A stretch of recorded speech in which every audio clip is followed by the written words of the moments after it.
அன்பியும் YouTube இல்லந்தோறும் இறைசாட்சி உள்ளந்தோறும் மகிழ்ச்சி. மனிதாபிமானத்தின் மறுவடிவம்.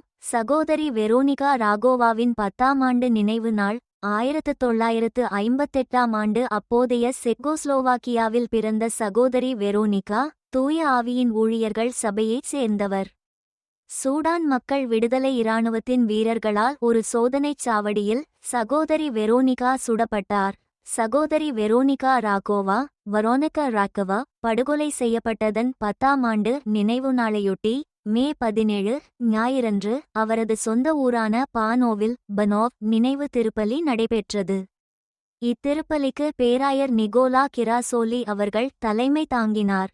இந்த திருப்பலியின் போது சகோதரி வெரோனிகா மறைபரப்பிற்காக தன்னை முழுமையாக அர்ப்பணித்ததை எடுத்துக்காட்டிய பேராயர் கிராசோலி அவர்கள் அவரை மறைபரப்பு பணியின் சிறந்த முன்மாதிரியாக குறிப்பிட்டு அவரை புனிதராக அறிவிப்பதற்கான ஆரம்பகட்ட பணிகள் விரைவில் தொடங்கும் என்ற தனது நம்பிக்கையையும் வெளிப்படுத்தினார்.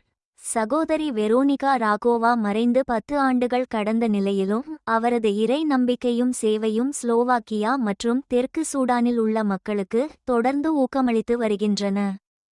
1958ஆம் ஆண்டு அப்போதைய ஸ்லோவாக்கியாவில் பிறந்த சகோதரி வெரோனிகா தூய ஆவியின் ஊழியர்கள் சபையைச் சேர்ந்தவர்.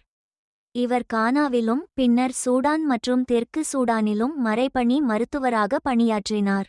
பின்னர் ஏய் நகரில் உள்ள புனித பகிதாவின் மருத்துவ மையத்தை அவர் வழிநடத்தினார்.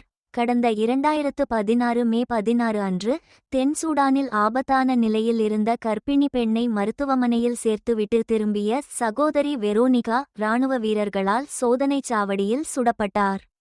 உடனடியாக கென்யாவின் நைரோபி நகருக்கு கொண்டு செல்லப்பட்ட அவர் சிகிச்சை பலனின்றி மே 20 அன்று உயிரிழந்தார்.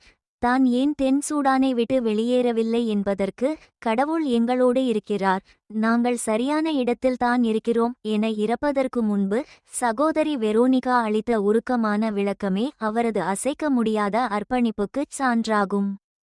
இந்த அன்பியம் யூடியூப் சேனலை நீங்கள் ஷேர் பண்ணுங்க, சப்ஸ்கிரைப் பண்ணுங்க, லைக் பண்ணுங்க. Wish you all the best.